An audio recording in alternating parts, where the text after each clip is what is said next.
I'm too nostalgic, I'll admit it. We graduated 4 months ago. What can you possibly be nostalgic for? I'm nostalgic for conversations I had yesterday. I've begun reminiscing events before they even occur. I'm reminiscing this right now. I can't go to the bar because I've already looked back in it in my memory, and I didn't have a good time. Welcome back to Thinking Critical. This is Wes. It's time for another comic book retrospective. And we decided to go visit Captain America with Jim Steranko writing as a writer and artist. Captain America 110, 11, and 113. This is absolutely fantastic. And here to talk with me about that are the normal crew. We got comic book writer, award-winning editor, Joe Corallo. How you doing, Joe? I'm all right, Wes. How are you? I'm doing excellent. Next up, we got the voice of the voiceless, the man so cool they call him the Breen, the comic book hoarder, Eric Breen. How you doing? Doing well. This is my big takeaway from this comic book. Reading it is that Jim Steranko is so far ahead of his time, it's not even funny. That these were done in the 1960s is shocking. The amount of frenetic energy, the action sequences, and the splash pages that you're seeing in here, it is a travesty, Breen, that Jim Steranko didn't get an enormous run on an amazing character where he would have etched himself into the annals as perhaps maybe one of the 2 or 3 greatest comic book artists of all time. Well, it would be a travesty if it wasn't his choice, because this is a man who had so many irons in the fire at any given time that he basically gave to the industry what he wanted to, and it was never his career. It was it was another challenge to conquer. He did, and I think he moved on. I think after this, he was the editor of Foom magazine for Marvel in the early 70s. But then that was it, and it's a shame. I'd love to know what else we could have gotten from him if comics had been his sole passion. Yeah, absolutely. No, it's and he did this fresh off of, not completely fresh off of, but it was only a few months ago that he wrapped up his 5 issues on Nick Fury, Agent of S.H.I.E.L.D., and and he still did covers for that book too as he was working on this. It's crazy, Joe, just kind of thinking about it. Normally when I go through and I read the comic and I'm taking the notes down so we could do the retrospective and I grab the images, I don't normally have a hard time. Sometimes I'll have some buyer's remorse and go, like, you know what? I don't want that one. I want this one. This was the hardest time I've ever had. Like every page of this comic looks like $1 million. Hey. I definitely prioritize the splash pages because they're so amazing, but just deciding on what I wanted to include in the retrospective to overlay with what we're talking about was difficult because everything just looked so cutting edge, looked amazing. It felt like a lot of it was an homage in some ways to Of the Air, like James Bond as well. Oh yeah, no, this is a dynamite set of books here. I mean, it's him and Neil Adams. It's like just completely changing the game at this point, and it's really like if you put out these 3 issues today with if you touched up the dialogue a little bit and did like modern colors, no one would think this came out over 50 years ago. No one. That's absolutely shocking. So we're in 1969, I believe, is when all 3 of these issues are released, Joe. Are there any other things within the comic book industry that we need to be aware of that are maybe emerging trends, ongoing runs that are important at this time? I mean, one of the important things, like I had mentioned was, you had him just doing, Nick Fury, Agent of S.H.I.E.L.D., and also like that's really changing the game. Like Jim Steranko is now a established force to be reckoned with in comics. You have the rise of Neil Adams, Denny O'Neil over at DC. They're just starting to do stuff. I think the first Denny and Neil collaboration was in this area. Maybe not necessarily these months, but in and around here. You have the new Wonder Woman is going on right now, the depowered Wonder Woman. You have the end of the Legion of Superheroes era in Adventure Comics, because you have the last few issues leading up to 380, because then Supergirl becomes the main story in 381. So you have the last bit of Jim Shooter's run. Kurt Swan's already off the book as the lead artist, so it is Win Mortimer. I'm trying to think of his exact name, but it's Win, something like Win Mortimer is the guy's name. Yeah. So he's now the regular artist. After that, the book is sort of relegated to backups in Action Comics for a little bit. So you have that going on. I mean, the Fantastic Four is still going strong with Stan and Jack. Romita Senior's on Spider-Man at this point, and is really, carving out a name for himself. You have characters like, Rhino, Shocker, Kingpin, and all that have debuted.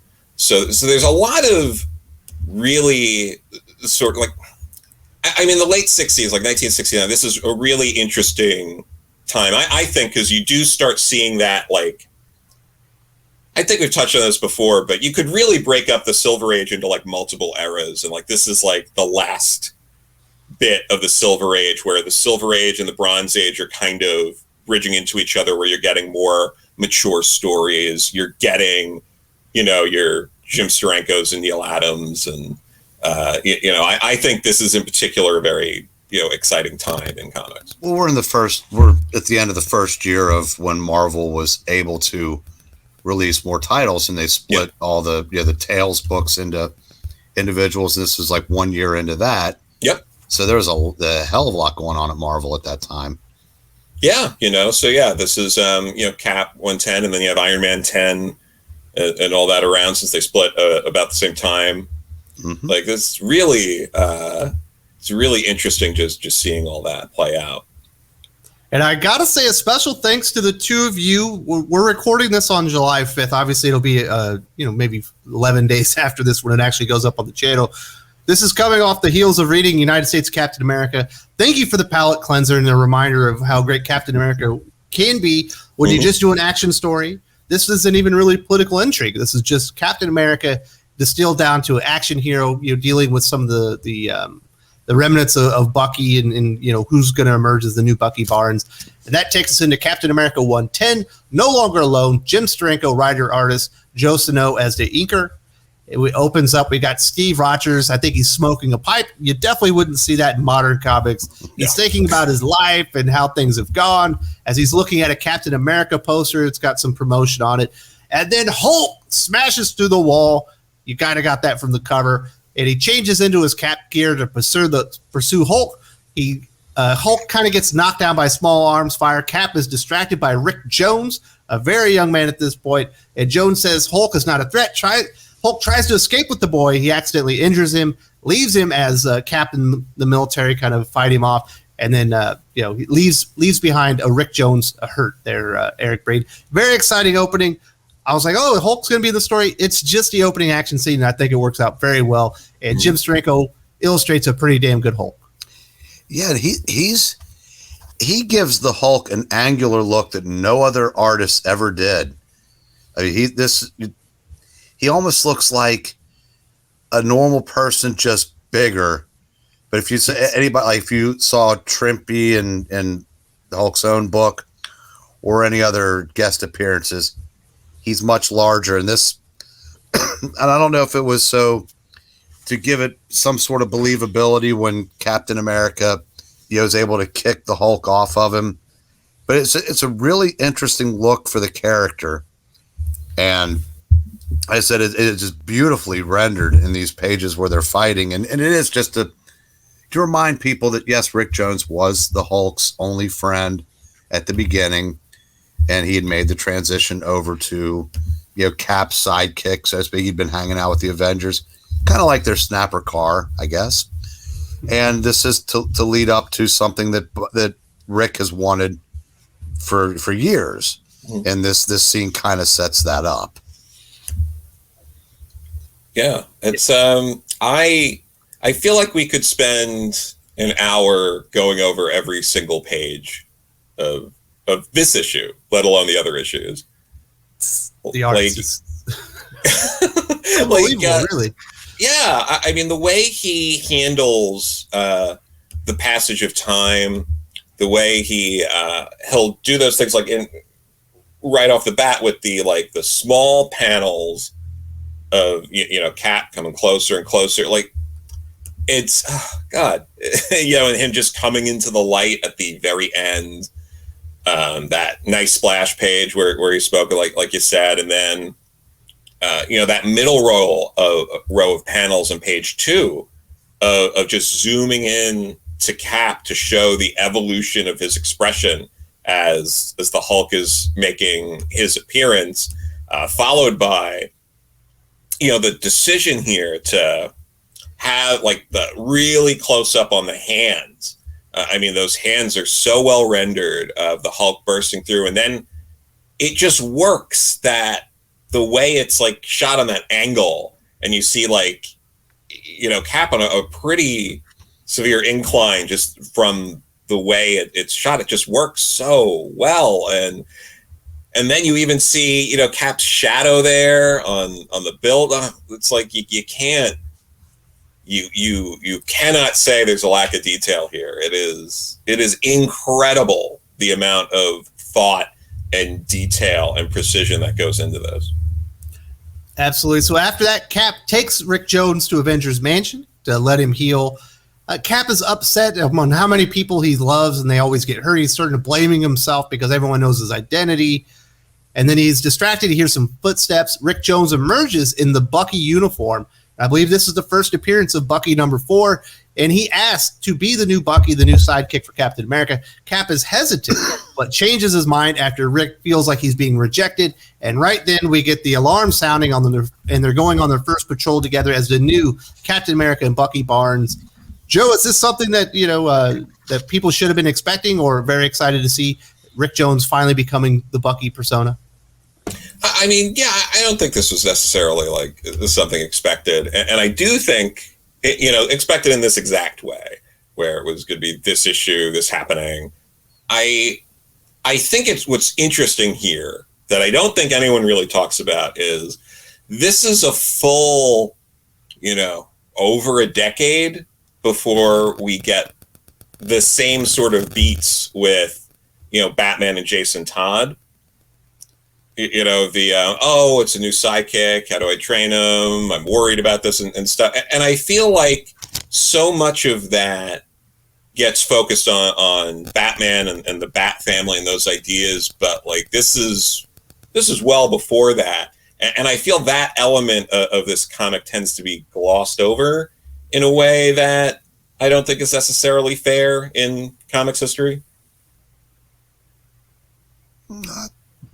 I'll go along with that. And I'm wondering if they'd had the plans for Captain Marvel, if they've been thinking about that going back to this, if they thought about we're going to transition Rick over from Captain America to Captain Marvel, and they needed to give him a storyline with some meat leading up to that, so that people would be more familiar with, or get a reminder of who Rick Jones is.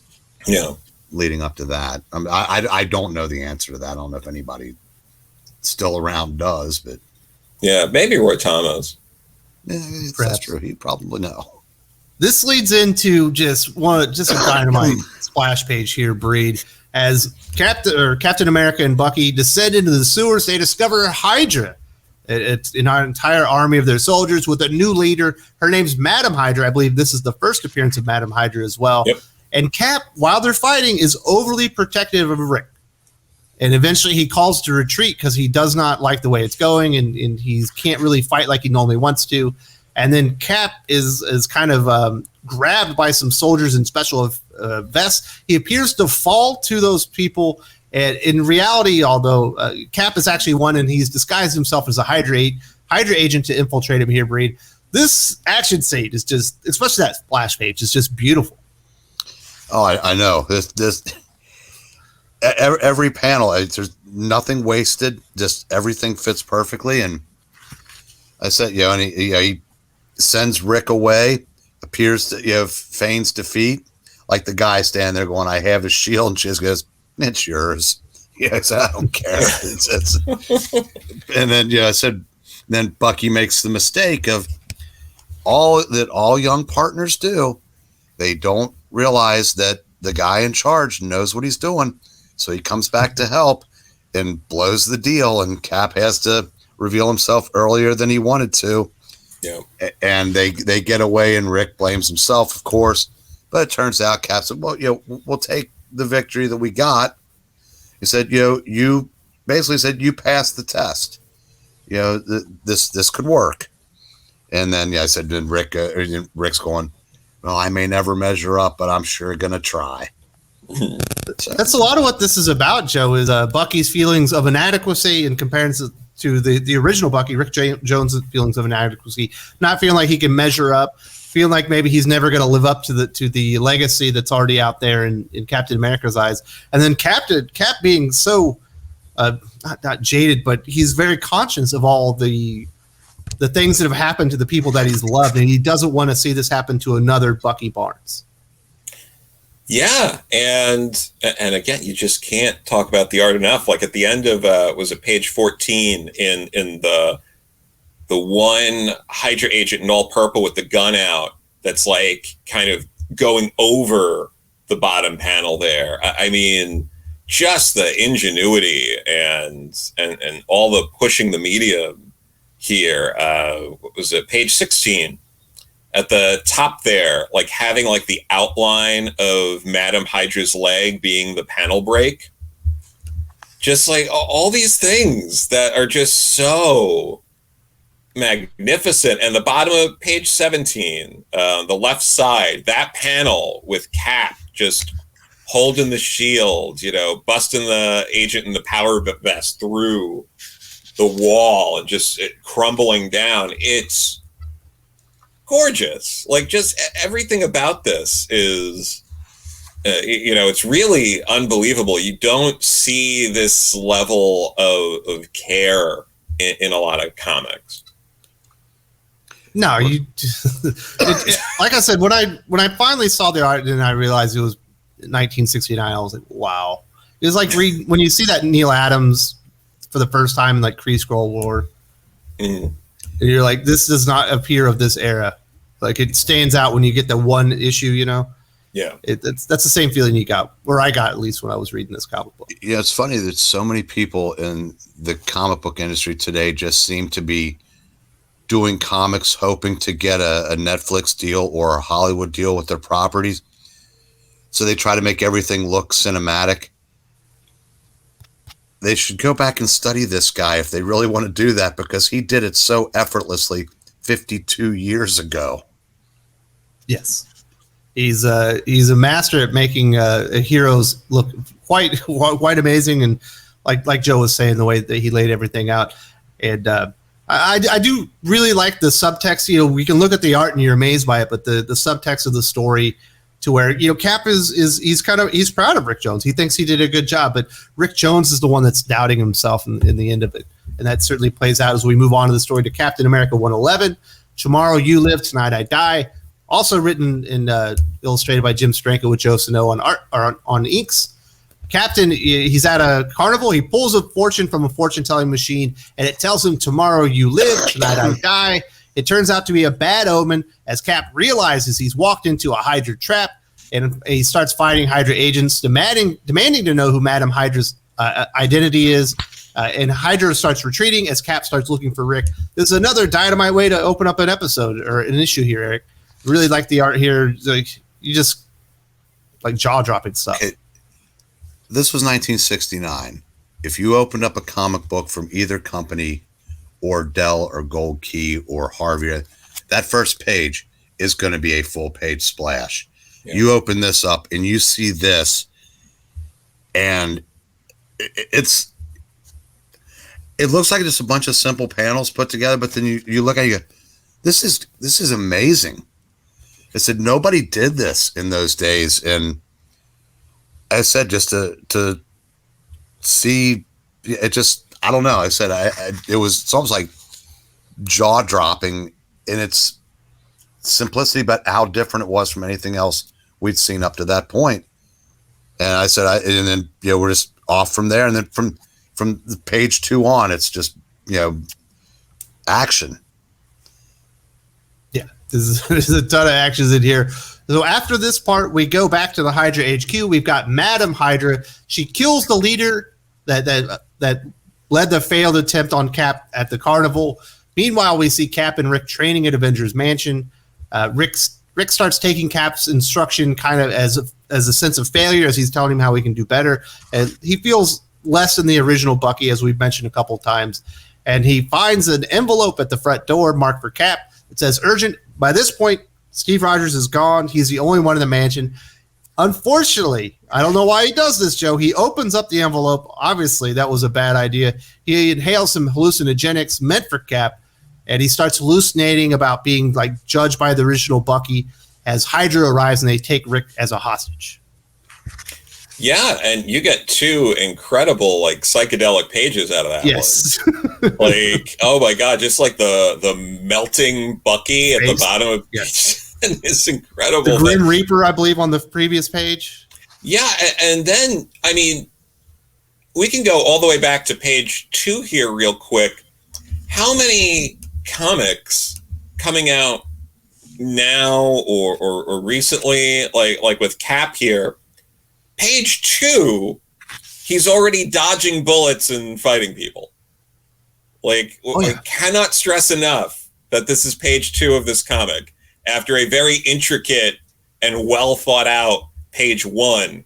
That it's so gorgeous the way all those panels are laid out. But then you look at the page more and more, and you see all of the setup. You see, the ominous panels of, knives and a guy going to pick up a gun and all these things. It's really, really well done. And we got quite a bit of action for a little bit. And even, the training scene, like that bottom of page 7, again, just using the panel breaks to show dynamic action like that is really unique. And you really only see people like Sturanko and Adams doing that kind of stuff at the time.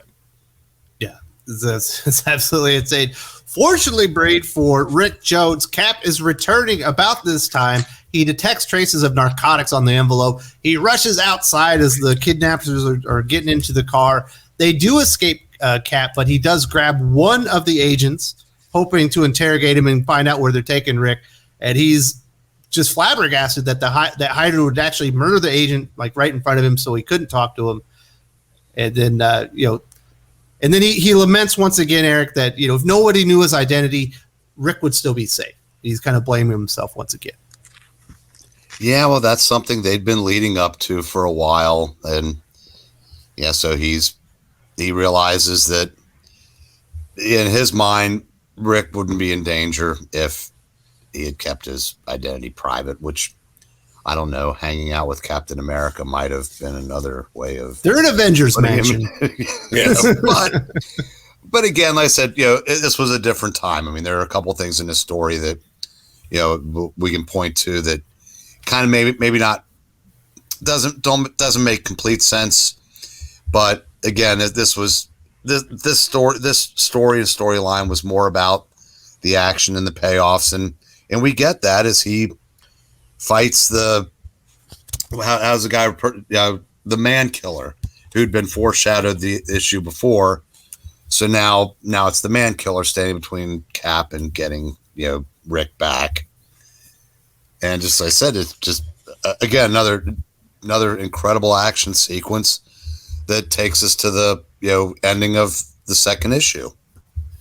Yeah, at that point, Rick is brought before Madam Hydra. She orders that he's locked up. He escapes immediately, knows that he needs to go back to the carnival where they think Cap is going to go to let him know what's happening. Cap is, in fact, at the carnival searching for clues when said main killer appears and attacks. But Cap kind of dispatches him pretty easily, Joe. He deflects his missiles that are blasting out of his chest with his shield and basically destroys the robot immediately.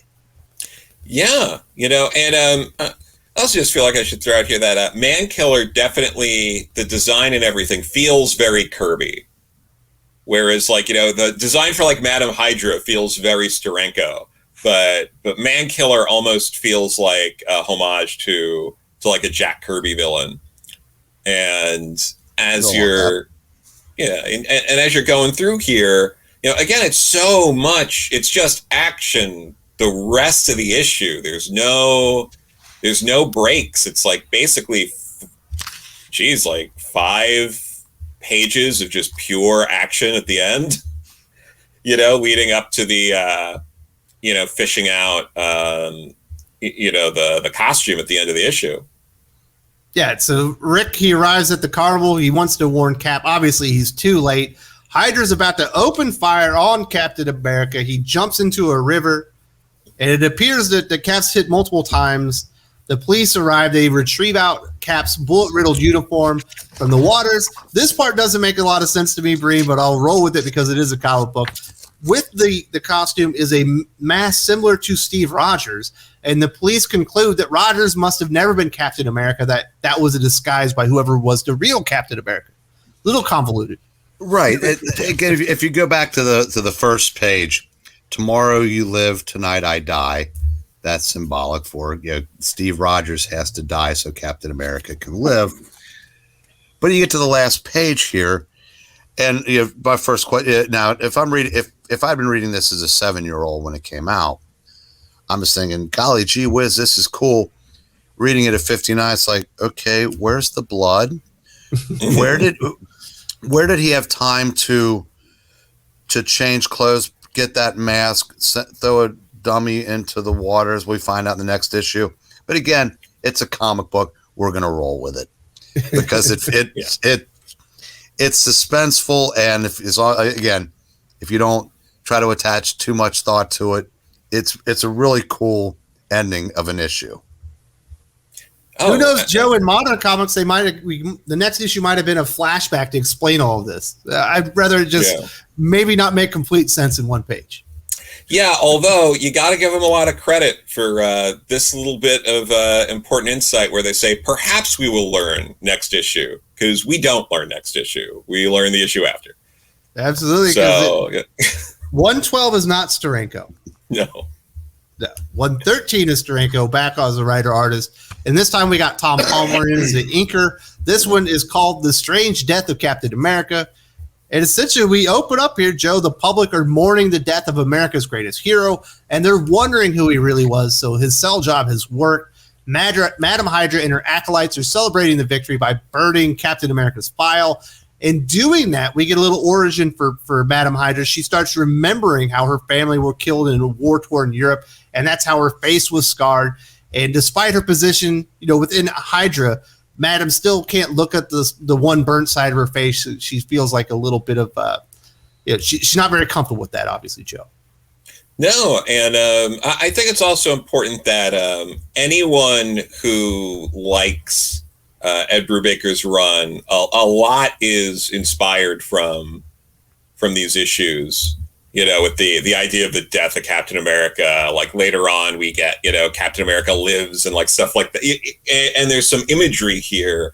I'll point it out when we get to some of the panels, but a little later on, it's actually on page 5, there's that slim panel of Bucky gripping onto the newspaper, and it's basically the cover of Brubaker's Captain America 25, where, with the hand on the newspaper.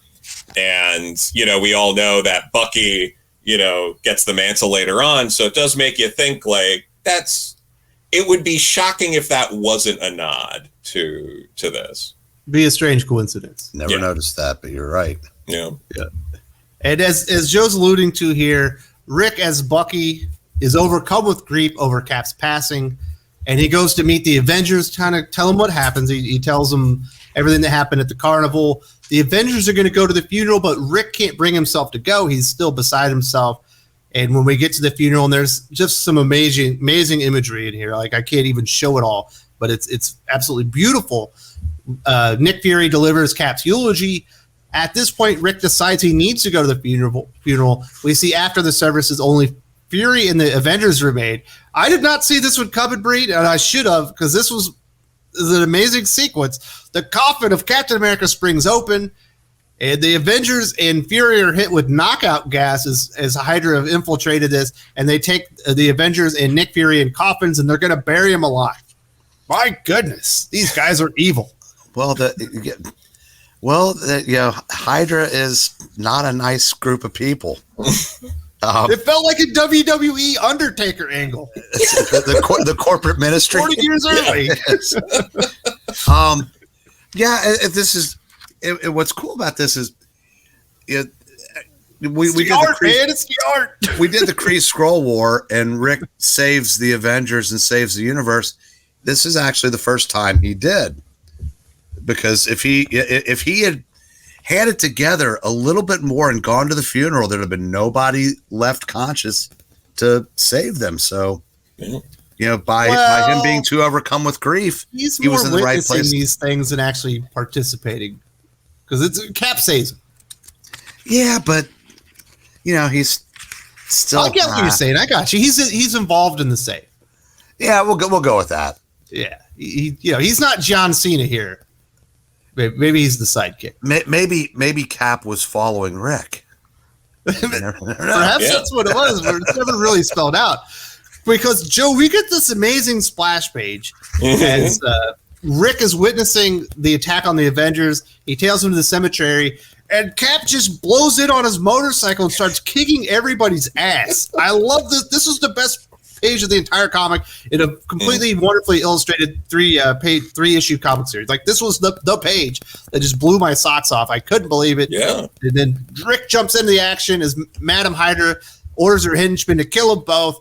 Cap is unstoppable at this point. Madam Hydra fires some missiles off at him.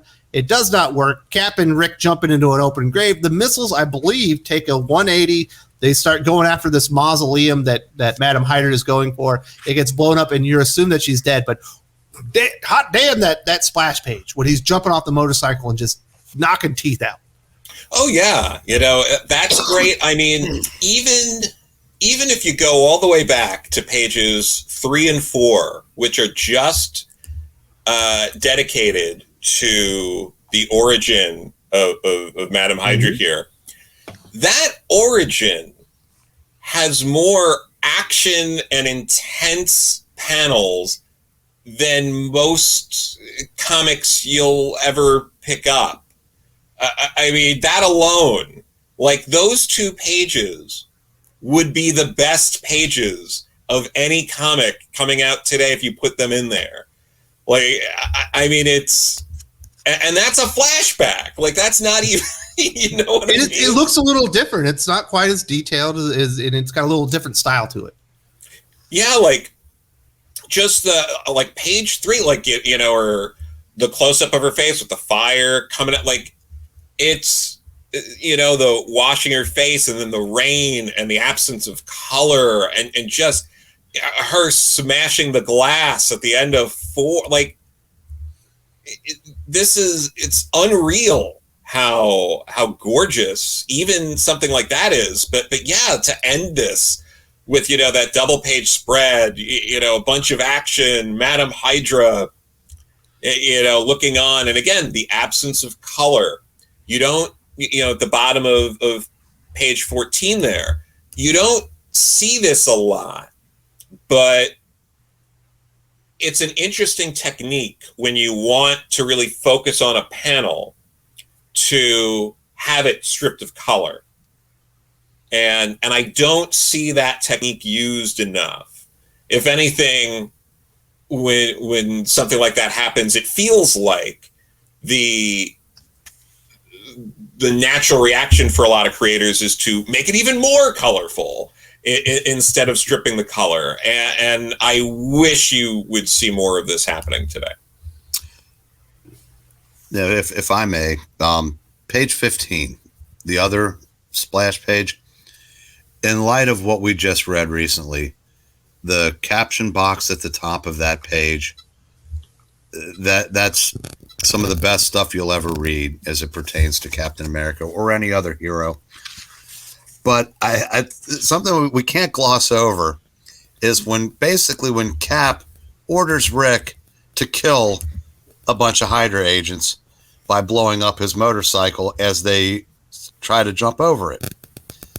So I thought that, I don't, I'd forgotten that through the years, and I've never known Cap to necessarily sanction murdering his, opponents, but I guess it was necessary in this story, but because that's listen, they had the Avengers, they had Nick Fury. We could have lost the entire superhero team. Nobody's getting up from that. Yeah, and then that's before Madam Hydra, meets her supposed end. But I did like that.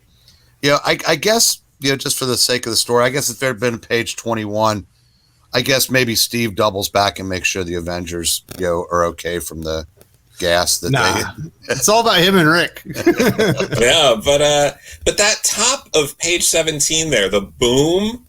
Oh, you don't see stuff like that often enough, and that is gorgeous. That's the kind of thing where I feel like if you're working with an editor and they're like, I don't know, Cap really doesn't kill people, and then you show them that panel, they'd be like, all right, just this once, it's fine. Maybe they're just in the hospital. Yeah, don't worry about it. That's fine, worth it. But and it made enough sense that the missile went back to Madam Hydra. They're like, it's heat seeking, so we're gonna jump down. They jumped in the pit. It's like, don't think about it too long. But like, if you just read it, you're like, it's fine. And then again, that absence it happens. Yeah, and that absence of color during like the explosions, again, it really pops. It's a really good technique. Absolutely, yeah. This is it's dynamite. And Eric, we do finally get that conclusion that we talked about earlier. Rick is overjoyed that Cap explains how he faked his own death. He used an inflatable dummy and he planted a Steve Rogers mask on it. And as he's walking away, he makes sure to tell Rick that his true identity must now remain a secret because no one knows he's Steve Rogers anymore. Right, as long as we don't put too much time into where did he keep the inflatable Steve Rogers while he was chasing a bunch of Hydra agents onto a rooftop. But again, like I said, it's as long as you don't try to too hard to dissect it, this is just a really fun 3-issue story. And actually, I went ahead and read the filler issue in between, just to get the recap of it, and because that's the only one of the 4 that I actually own the comic of. But I said this is just to say they don't make comics like this anymore is an understatement. This was just a blast to revisit. It's crazy, Joe, to think of when you see the talent here from Sturanko. Obviously, when you're this talented, you can work in many different mediums. You don't need to specifically do comic books, but you have somebody that is this brilliant at it, and he gives you enough to let you know that he could have been one of the best of all times. Well, it arguably is one of the best of all times, but he goes out and does his work in other areas as well. So he left a mark. You can't deny the brilliance. Absolutely, yeah. It's we're lucky to have these. So. Yeah, so this is a lot of fun. It had some silliness as far as comic books, but it had some balls to the wall action. It's just one of the most beautifully illustrated comics. And you mentioned, if you put some nice moneyed colors in here, that it would look like a modern comic. Eric, I'm glad that it doesn't. These colors look so much better than what they do with modern comics. It looks better. It pops better with just the regular tones on it, rather than getting everything blended together. Yeah, and when you see these issues, again, when you're looking at the 2021 lens, your first instinct might be, yeah, this is pretty cool. It's, I don't know what everybody's making such a big fuss about. Then go back 52 years when you see what O'Neill and Adams were doing in Batman and what Sturanko did in Cap, and then compare it to what else was out there at the time, you realize these guys were. Yeah, like I said, Sturanko was absolutely revolutionary in the industry, and like I said, I'd love to know what else he could have done if he, as I said earlier, if this had been his primary vocation. Yeah. And the other thing I'll say, Joe, is when you read this and you see the importance of secret identities And the amount of regret that Steve Rogers has, it does make it, Superman went through a similar thing. And why does Superman keep revealing his identity? It's clear for how many decades now that it's a bad idea. Yeah, I mean, I'd also add to this what might be a little bit of a barrier for people who are more familiar with modern Cap is that him hiding his secret identity hasn't been a thing for a while. And Rick Jones hasn't been important for a while in comics. So I could see that kind of being something where it takes a minute for some people to get into because they're like, this story doesn't have that same kind of weight or whatever. And that doesn't matter. Just read it. You'll really enjoy it. The other thing too, I would say is, and this isn't a knock on Sturanko's, artistic abilities. You wish that the dialogue in some places was a little stronger. Like he didn't need a writer because clearly he knows how to lay out. He does not need a writer to tell him how to lay out a page or where certain actions should be. But if he had maybe a dialoguer, if Denny O'Neil, who was a rising star at that point, or someone like that was dialoguing it probably would have elevated this story to the point where you wouldn't be able to find a list that didn't have this in top 3 Cap stories of all time. But even though it makes a lot of people's already, but that's really it's such a minor criticism compared to everything else. It's absolutely fantastic. So I imagine getting your hands on Captain America 110, 111, 113 could be a tricky proposition. I'm sure they're out there, but they might be more expensive, whatever. These are collected, right, Breen? Where would you find these in collections? The Marvel Masterworks Volume 3, available in hardcover and paperback. This one, when Marvel was still doing these in paperback. Soft cover, if you will. It's also been in a Captain America omnibus. That might be it. Well, the essentials in black and white also. Yeah. So there's 3, but I don't. Obviously, it wasn't long enough to really fill a trade. Yeah. So those 3 are probably your only options that I know of. There's no Marvel Sturanko works. There might be a Marvel by Jim Steranko. I'm trying to think. They did that. They did that Creators series about 20 years ago. Roy Thomas, Stan, Jack, Ramita, Bashima, but I don't think there is one for Sturanko. You know what? While there is a Marvel Visionaries Sturanko, but that came out years ago, almost 20 years ago, and it's out of print. But if you want it on Comixology, it's cheap. It's under $5 on Comixology to snag that. You can get the individual issues on Comixology or through Marvel for $2 a pop. If you want to if you're listening to this and you just want to read it right away, it is in the first Silver Age Cap omnibus. So that should still be in print. I think it's only the second one that's out of print right now, and the third one just came out. Which leads right into the Jack Kirby omnibus after that. But yeah. Guess what, fellas? I just looked it up. I can get the Marvel Visionaries Jim Steranko paperback by Stan Lee for $19. They have a copy for me. I'm going to put it on my list. I'm getting it.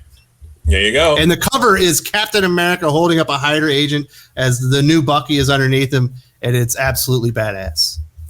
Yeah, it's a great splash page. So, but yeah, it's definitely there are places you can get it, especially digitally. Obviously, it's very easy, but there are physical formats. Definitely, I love the omnibus, the oversized. Jim Steranko's art is certainly something that you might want oversized if you're going to have it in physical format. So, Joe, here's my issue with omnibuses in bigger trades. I find that as you go through the story, you end up missing a large portion of the art that's in the margins, because once it gets to the middle, it doesn't fold out as much, and that bothers me. Yeah, the omnibuses have gotten better. They've done a better job of being able to not have that kind of gutter loss they used to.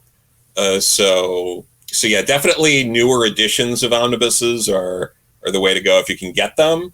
But yeah, and especially if they're slimmer ones, like if they're not over 1,000 pages, it opens up real nice. So. But Joe is the king of the omnibus. I don't even want to see your collection, but you show me enough omnibus. I would not want to move from wherever your apartment is. I don't either, but it'll happen, and it's I'm not looking forward to it. At some point, you don't want to be living under him either. Yes, probably. He's a death by omnibus, literally. Very true. So this was dynamite. I enjoyed it so much. You always hear about Sturanko. I've seen his art here or there, but to really dive in and read a story like this, and just to see what a master of the craft he was, and it's I'm just glad that we got what we got. I don't know what we're going to do next week as far as the retrospective. It will be DC Comics. I'm holding out for we can do some Teenage Mutant Ninja Turtles, but I don't know if Breen actually has those. But you guys have anything else to say before we wrap this up? Yeah, you'll be getting a Jimmy like guest star that week. Yeah. Maybe I can bring in Pellegrini. Pellegrini. I've never read a Teenage Mutant Ninja Turtle story, so I don't see a reason to start now. Oh, they're amazing. So I've heard. All right, fellas. I'll see y'all later. All right, take care, guys. Thanks, everyone.